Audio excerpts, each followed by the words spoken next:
Well, Bay Village, Ohio in the 1970s was my universe. It's where I grew up. It's where I first learned about the world.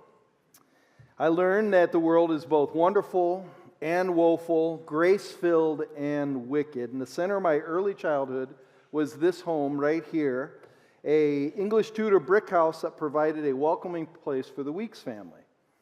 In this place, it's where I felt safe and where I was able to grow up in joy and maturity. It was a home of love and belonging. I had 4 older sisters, a brother, and it was managed by a mom that was always there. She was caring and consistent, and a dad who just made life fun. He also honored God, made us love and respect the Lord. I have so many blessed memories from this place. The food was delicious, the fun never stopped. I had a big family, a large extended family, and I always felt like a part of something. Life wasn't just me isolated. I felt wanted. It reminds me every time I see my home and think about it, it reminds me of the old John Denver song. And it says it's little things that make a house a home, like a fire softly burning, supper on the stove, the light in your eyes that makes me warm, the loved ones. He writes, it's good to be back at home. Sometimes this old home feels like a long-lost friend. Yes, and hey, it's good to be back home again. And that's how I feel when I think about my house. Our house was located directly across from Lake Erie in the northern shore of Ohio. We had quick access to the lake through the boat club. It's called the Bay Boat Club. That's where my brother found a dead body. Kind of creepy, exciting stuff. Across the street was called Cahoon Park. 4 large baseball fields, basketball courts, tennis courts. And we had a public swimming pool where our family had a season summer pass. As a young kid, this area felt like it was made just for me. It was great. Well, one day, as I was swimming at the pool, one of my neighbors asked me if I wanted to go to his house to hang out for the afternoon. I won't use his real name for personal reasons, so let's just call him Stan.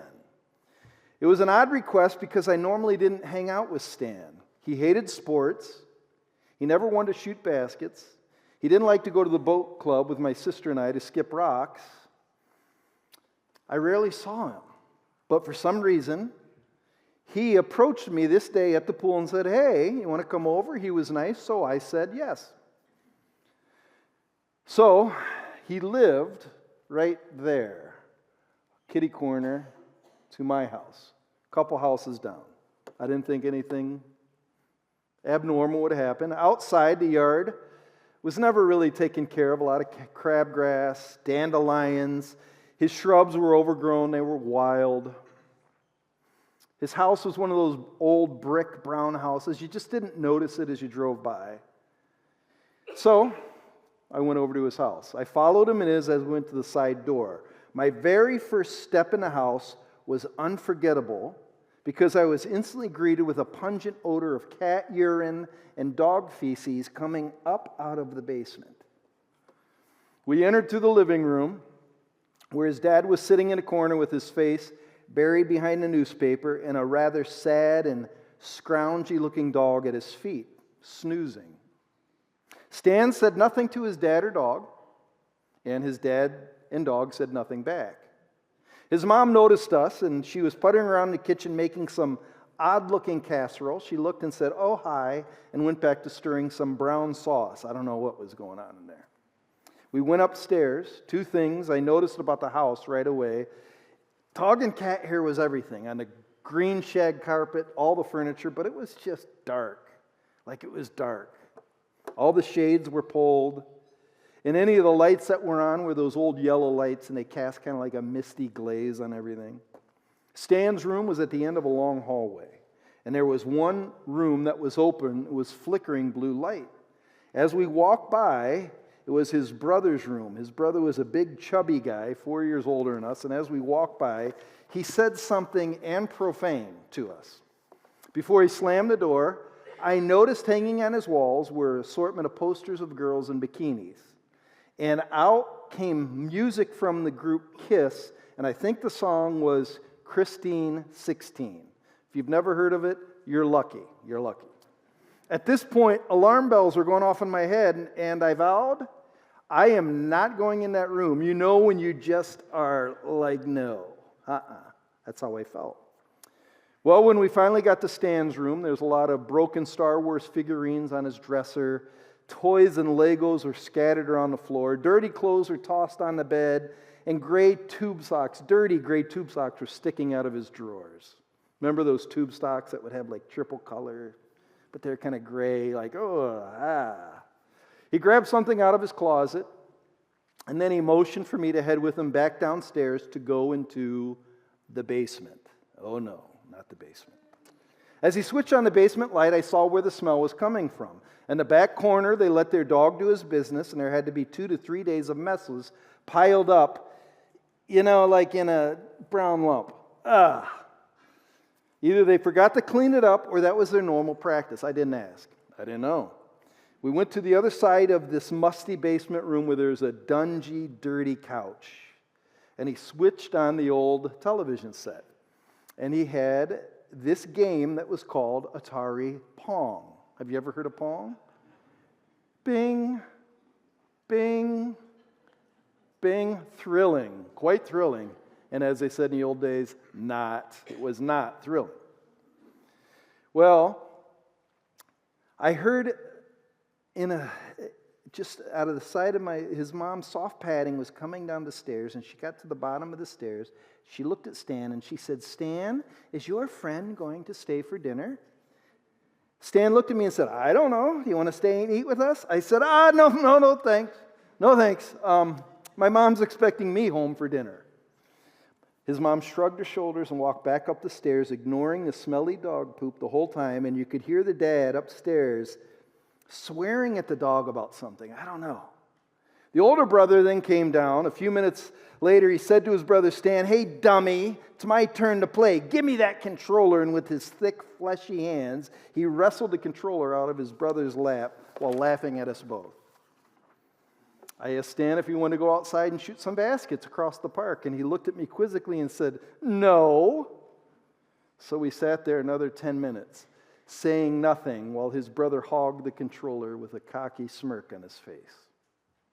Eventually, I had enough, so I said, "Stan, I'm heading home. See ya."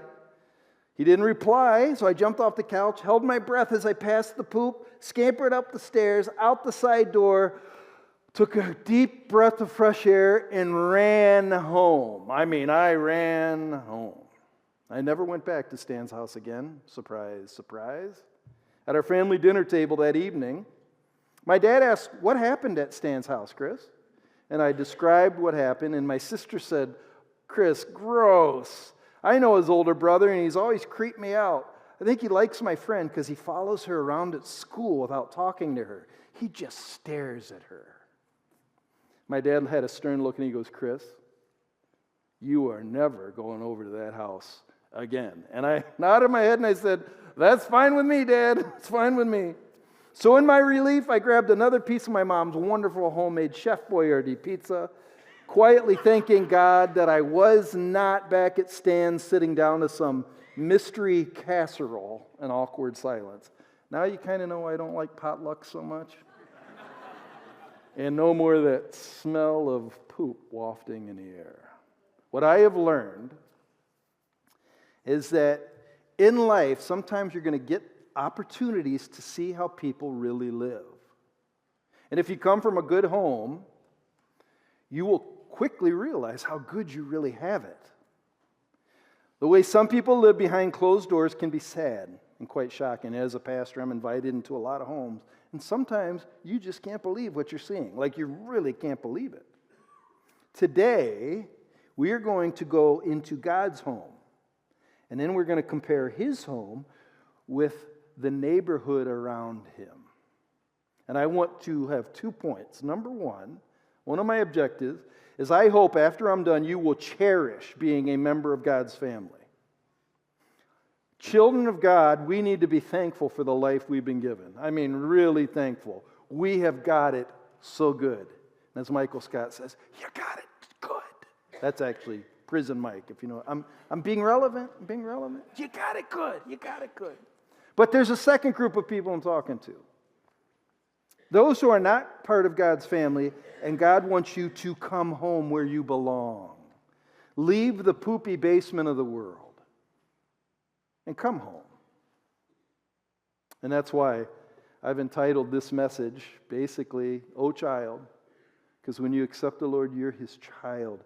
Come home, because it is good to be back home again.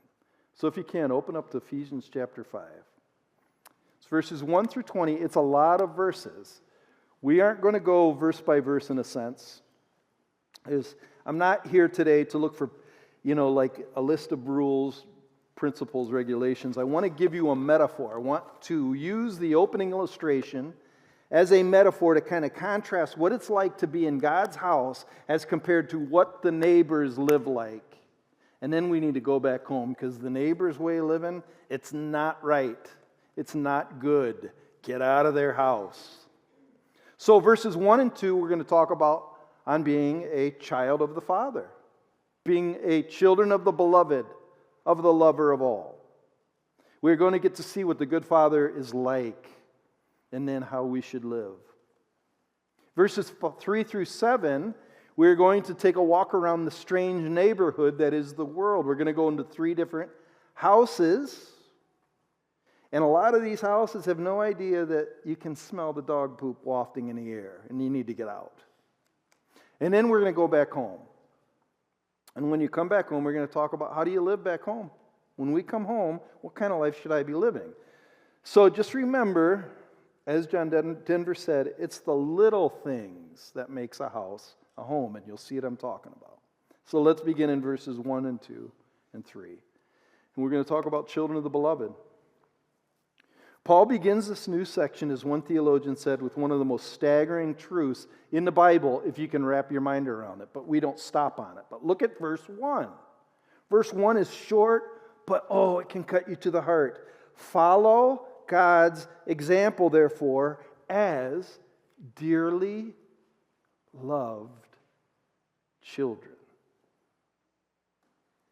We are the children of the beloved. Did you not know that if you are a Christian, you are dear to God, and His interest in you is infinitely greater than the greatest parent you've ever met? He cares more about you and thinks more about you than your mom does, if you can believe that. And I know that's hard for some of you to believe. Our home, according to verse 1, is run by a Father who is known as love.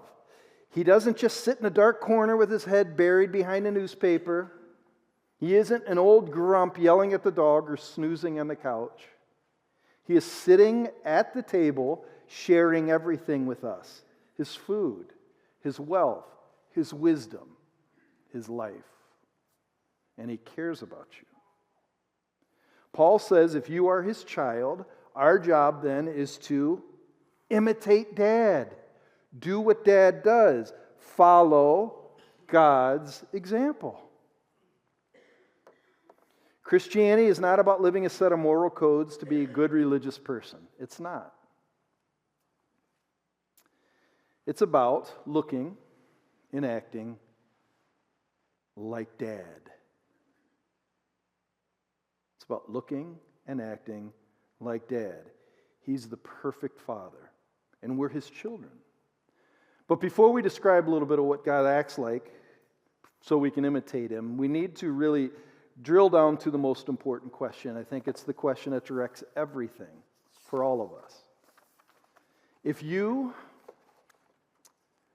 are a Christian, I want to know, do you really believe this God exists every day, wherever you are, all the time?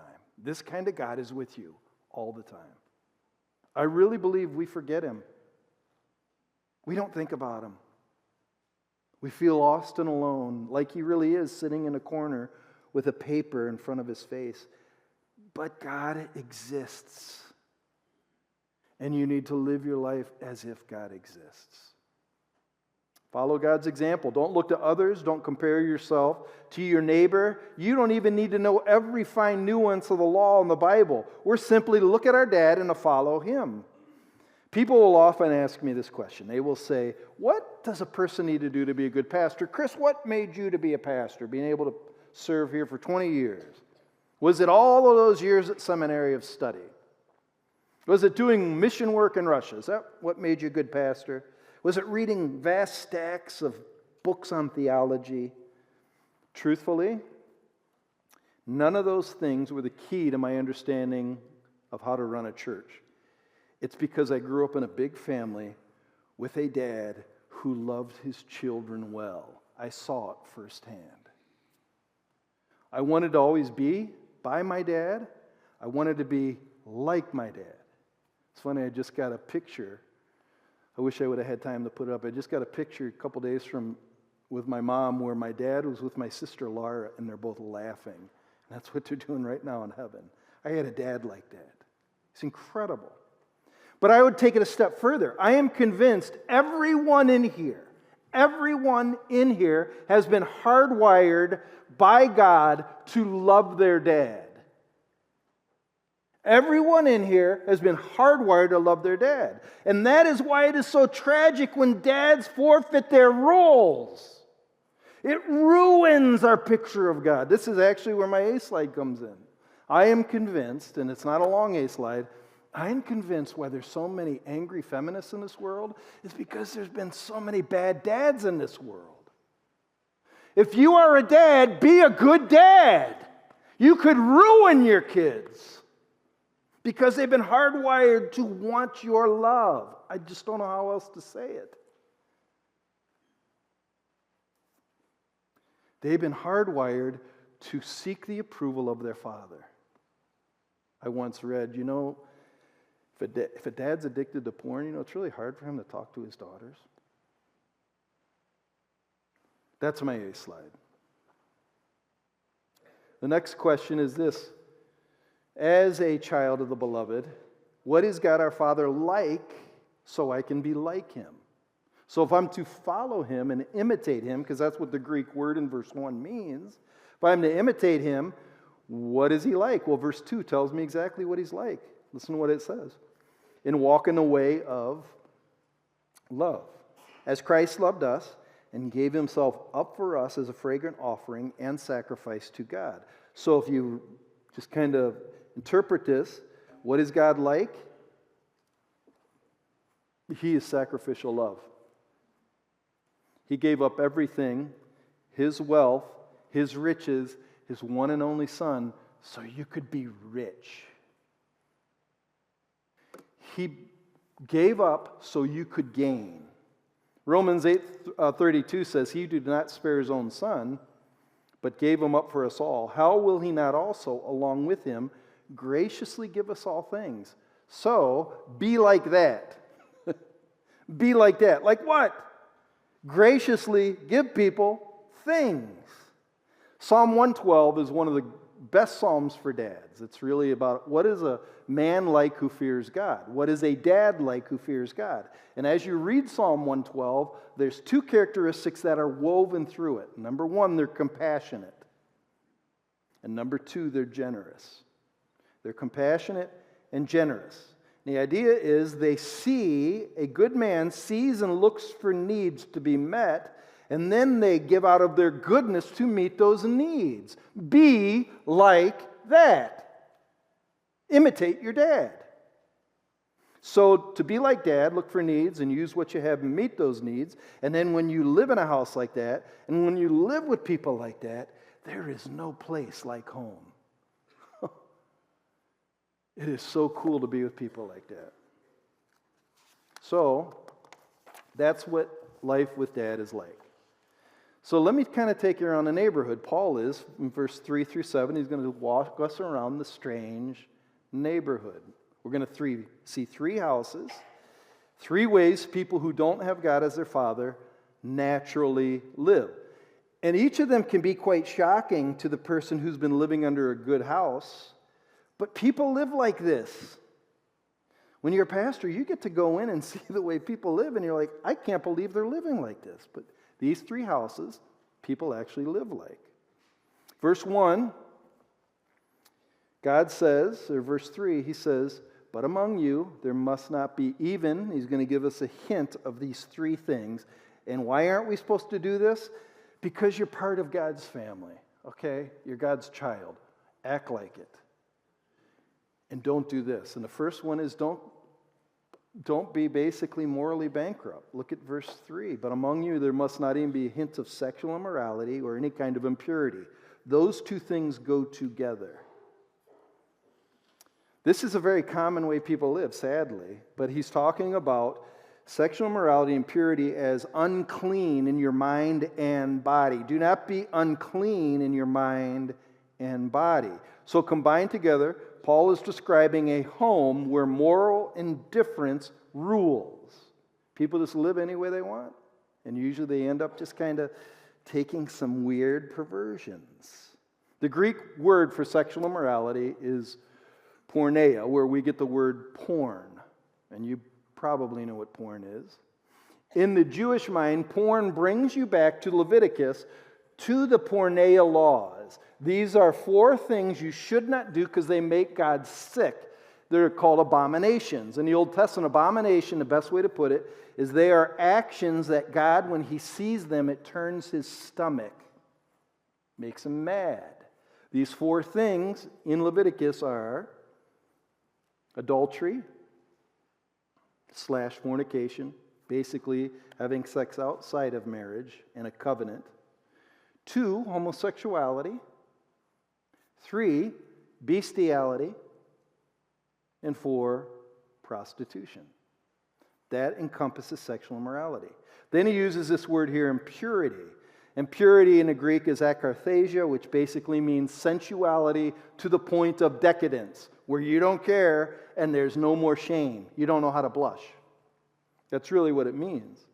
If you want to know what this Greek akarthesia, I can't even say it, but if you want to know what it is, just watch a gay pride parade, and then you'll know what it is. No, on second thought, don't watch a gay pride parade. Or go to a drag queen story hour. That's what Paul is saying. Nah. Sadly, a lot of this same kind of stuff is posted regularly on Instagram, TikTok. It's just our life, man. Morally bankrupt people are those who are proud of their sexual fetishes, weird practices, deviant desires, and kink. Don't do it. I can remember when I was a youth pastor back in 2000. I went over to a home with a guy who has a dad who's having some trouble with his family. I was invited in. And I noticed on his mantelpiece there are a bunch of videos that fit into his VCR. If you probably never heard of a VCR. Some people, a VCR is how they used to play movies.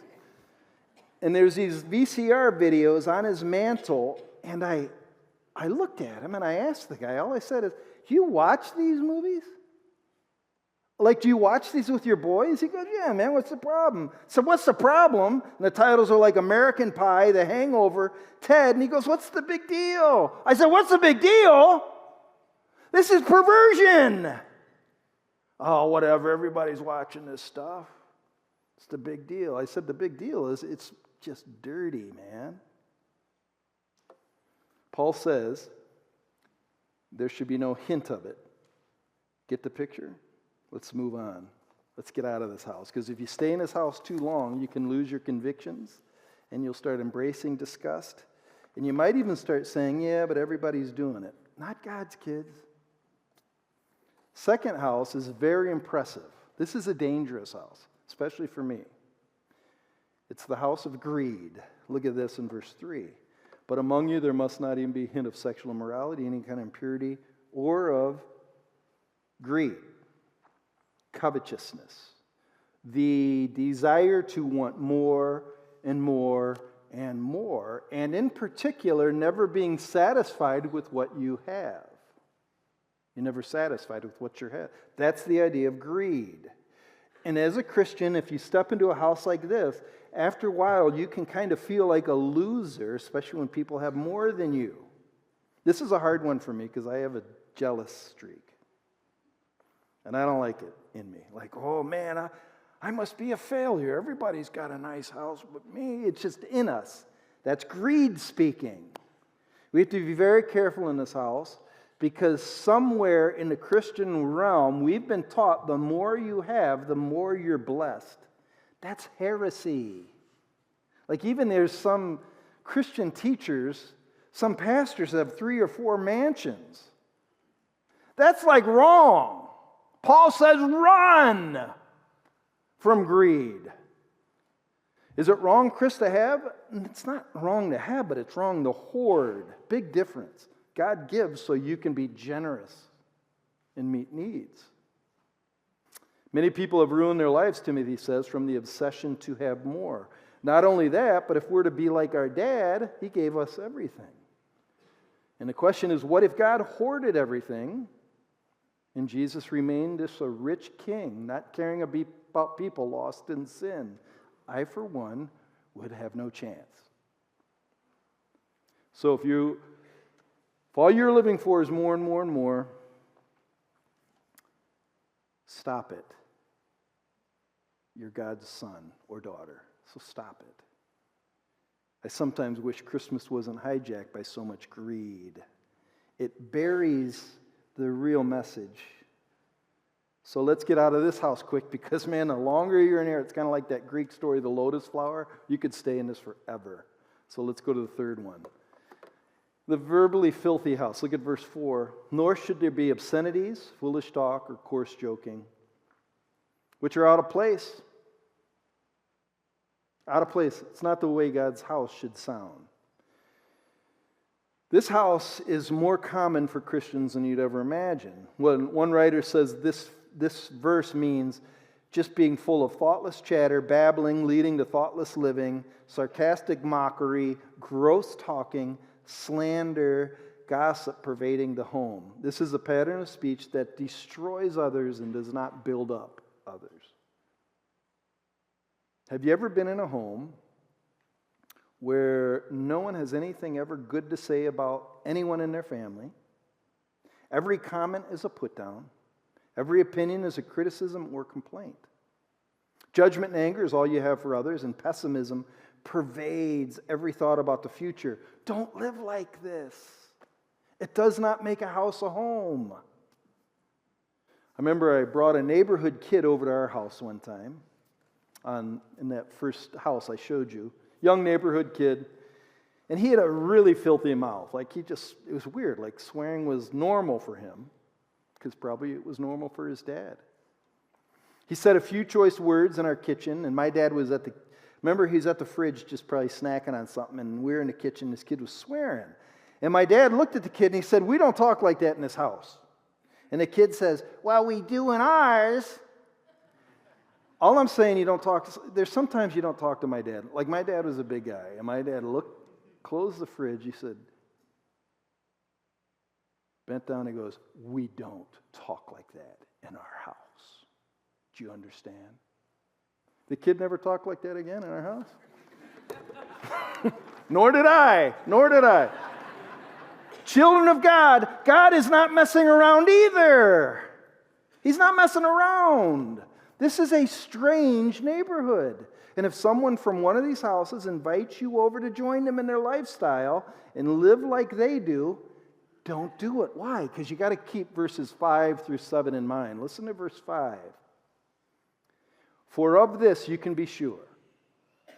No immoral, impure, first house, greedy person, such a person's an idolater, has an inheritance. They don't have an inheritance in the kingdom of God. And then he writes this, let no one deceive you with empty words, for because of such things, God's wrath comes on those who are disobedient. Therefore, do not be partners with them, meaning if they're inviting you over to hang out, don't do it. Because it's kind of like a big cloud over that house that's getting ready to unload.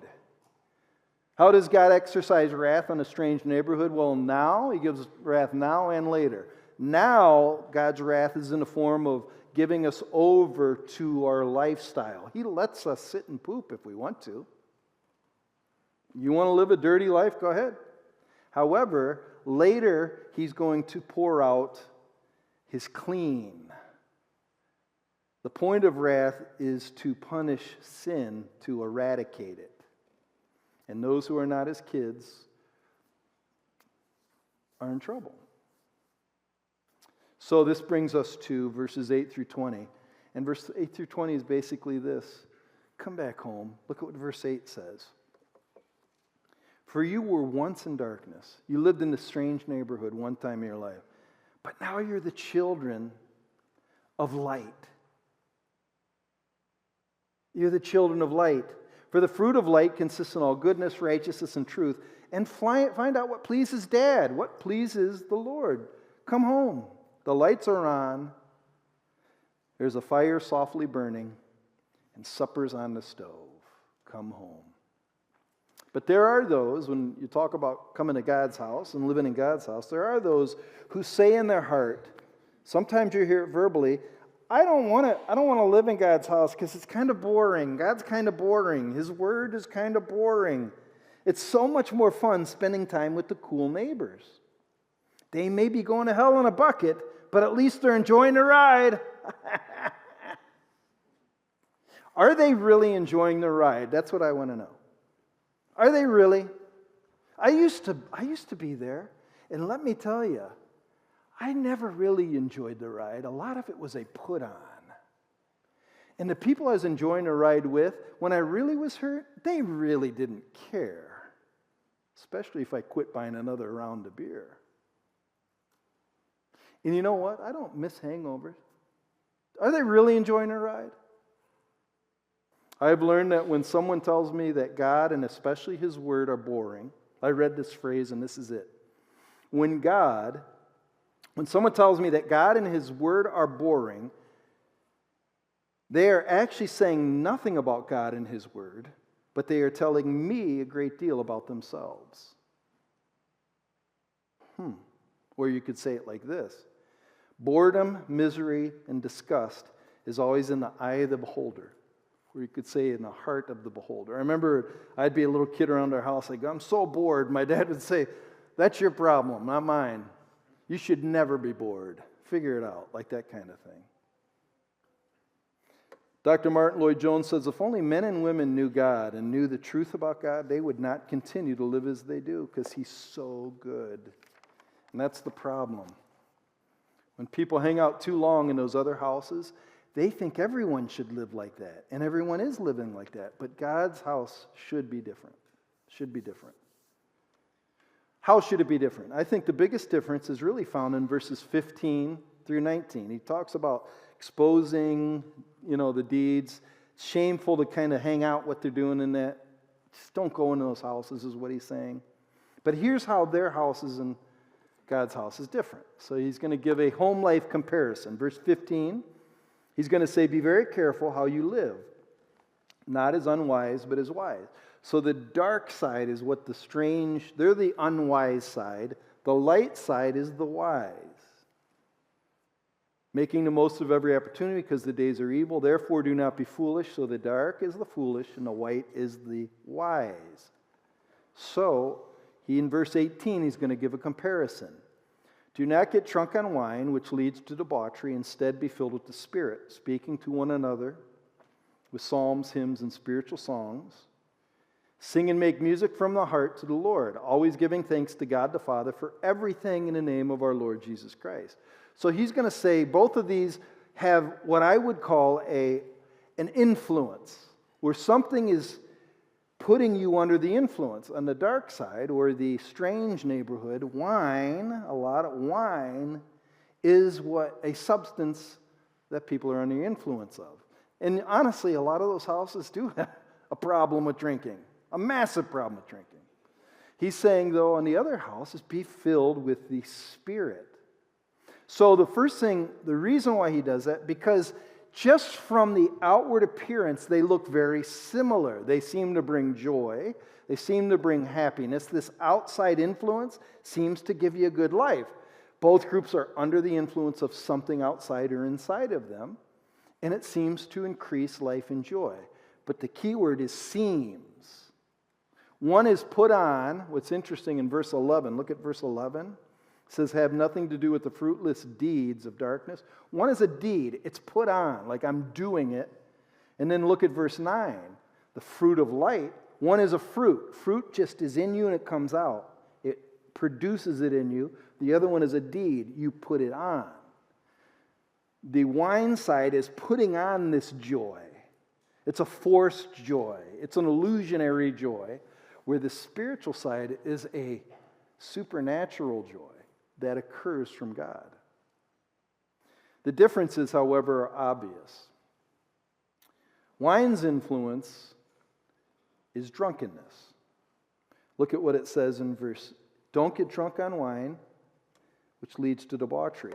So wine, the idea of drunk here is the word means in the Greek soaked in, leading to excess. So it's soaked in. The idea is that you have this, they used to soften wineskins by putting them in vinegar so it would be soaked in that, so it would be flexible, where a drunk is soaked in the intoxicant. It kind of fills them. It manipulates them. It influences them. Where the Spirit is filled. It's poured in and it's filling. Drunkenness defined by soaked in excess has the idea of squandering excess and wasting, like the prodigal son who just spent everything, squandered and wasted. Where the Spirit's influence is filling as constant companionship of a friend. He's always being a good influence on you. I read a good illustration. What do parents who have young children do when they have a guest or friend staying with them? The children tend to wake up early in the morning, and then what do the parents say to them? Keep quiet, don't disturb our guests, they're very important. So you remind them that this guest is in the house, so you say to the children, now be careful, don't shout, keep quiet, you realize who is staying here. Then the writer says that is precisely what you and I have to do if we are going to be controlled by the Holy Spirit.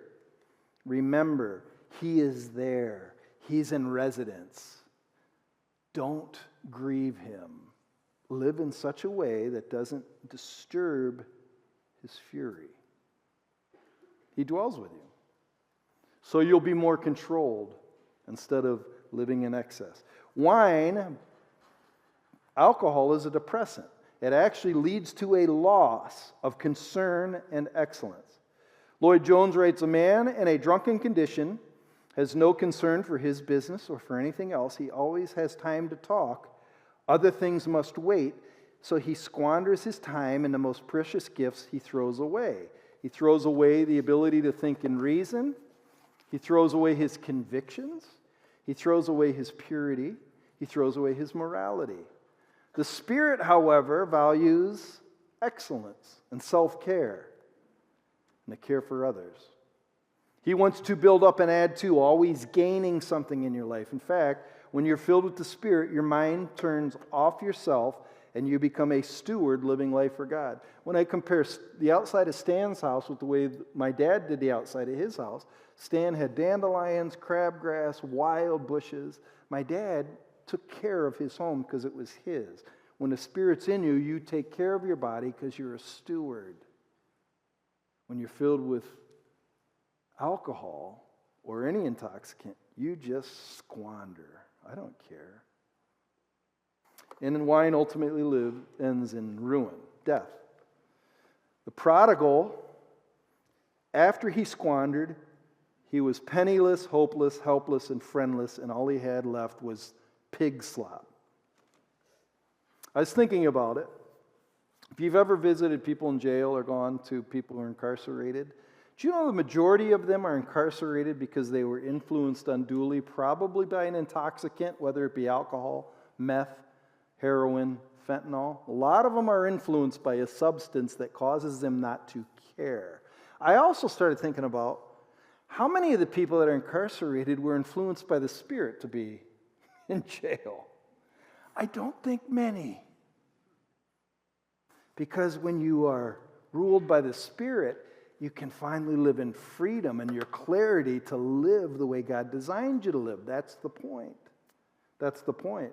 Living by the Spirit reminds me of the end of the movie Christmas Carol, Ebenezer Scrooge. He was a wretched miser who never wanted to give his money. The spirits visit him. He can't believe he still has another chance, and he's just like, I don't deserve to be this happy. And that's why it says, that's why we speak to one another with psalms, hymns, and songs. Sing and make music to the Lord from your heart, because we're always giving thanks. We live in the best home you could ever imagine. Don't be drunk on wine. Be filled with God's joy. That's the point. I want to end with a story. A story about a little girl named Cindy. First service is hard to say it. All right, I got my composure. Okay. When I was a youth pastor, my first year, I wasn't the best youth pastor, honestly. There's a lot of nostalgia going around. Like, I'd invite all of these kids to go to Cedar Point, and I would not have a list. I just said, hey, show up at the church. We'll go to Cedar Point. Very first time I went to Cedar Point, 70 kids at 5 in the morning show up. I'm like, oh, no. I have one van, so I called Tom Thomas. Tom, can you help me? And he gets me these vans and buses. But one little girl showed up. She's a 7th grader. Her little name was Cindy. Short little girl. Cute little girl. And she went up to my wife and I and said, can I go to Cedar Point and bring some friends? And she brought like 10 friends. Sure, Cindy, you can go. While we were at Cedar Point, it started raining, and Cindy's shivering like this. She comes up to my wife. She goes, can I be with you guys and just kind of hang out? I'm freezing. My wife, I think she gave her some kind of shirt to wear, but we started learning about Cindy, and I said, Cindy, where do you live? She goes, oh, I live over at that Ball Creek residence where those little homes are, and live with my mom and 2 sisters, but I don't like to be home because my mom has parties all the time. They're always drinking. My sisters are drunk, and one's bad sexually, and I don't like to be home. So she would come to youth group. She'd come early. She'd always bring her friends. I can remember saying, Cindy, not many people like to bring their friends because it's not cool to evangelize. I was kidding. She'd bring like all of her friends would always be coming over. One day, Cindy called my wife up. She goes, could I sleep at your house tonight? There's a fight going on in my mom's house. Everybody's drunk. There's glass all over the house. And so we got in the car, drove over. She snuck out the back door, and we had her stay at our house a couple days. I called a good friend, and she found a house to live in that took care of her. But Cindy started coming to youth group, and Cindy understood the gospel, and Cindy got saved, and Cindy met a guy in our youth group, and Cindy got married. And now he's a pastor in Massachusetts, and they have the most wonderful family you've ever seen. And people love to go over to Cindy's house because they say it's like a home. Cindy is home.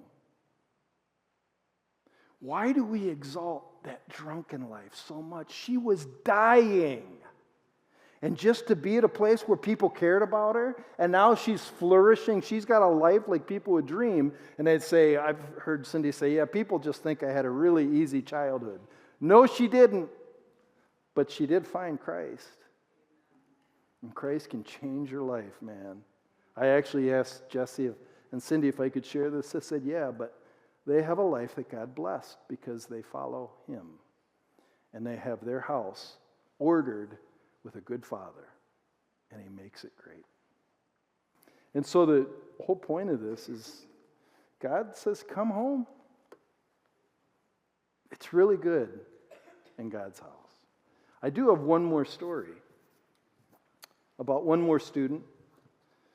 When I first started, this student was a sophomore in high school, and he was truthfully one of the kindest people I've ever met. He was just so easy to be with. And he has been faithfully serving our church for the last 20 years. I'm inviting Dana to come on up. Chris, could you come on up? Tom, could you come on up? I met Dana as a sophomore in high school. And over the years, Dana he'll tell you that some of his walk with God was rocky, but I'll tell you, Dana has been faithful. He first started in our Christmas productions. You were always like a shepherd or something, weren't you? I don't like to think about it, but I was a drummer boy. Yeah, you were the drummer boy. Hey, do you remember we did I had you play the drums and I was singing My Eyes Have Seen the Glory. We did it in church. Do you remember that? So Dana, I feel bad for Dana. He's had to put up with me for a lot of years. But he has been faithful to this church for 20-some years working in the worship department. Well, the reason why I bring him up is he's been called by Red Pine to be a minister, the new worship pastor at Red Pine, and I really feel like it's our time. It's okay, her hairpiece is up a little out. It's no problem. Dana doesn't mind that. See? But Dana has been called by God to work at Red Pine, which is, how would you say it's about 2 miles away? It's about 2 miles away. And he has been wanting to serve God faithfully in a role of ministry, and now they've asked him, and he has gladly taken the job. So what I'd like to do is just pray for Dana and ask God's blessing upon him, and then I've asked his dad to close us in prayer as we really send Dana out and let Dana's gifts be used to God's glory. Let's pray for you, Dana. Heavenly Father, I want to thank you for Dana, his family, his children, their faithfulness to this church for all these years. I want to thank you for Dana's heart. He really wants to serve and worship you. And I just pray that God, I just pray two things. Number one, for his ministry, that it would be easy, not just easy, but that people would grow in grace and truth because of Dana's service. I pray that there would be a lot of joy and make it easy, just really make it easy for him, that he would really feel like it's the perfect place for him. I pray, secondly, for his kids. I pray that as they grow in that church, that they'd grow closer to you, and that you would, God, just make their home a loving place. Bless him, God. Pour out your blessing upon him. In Jesus' name.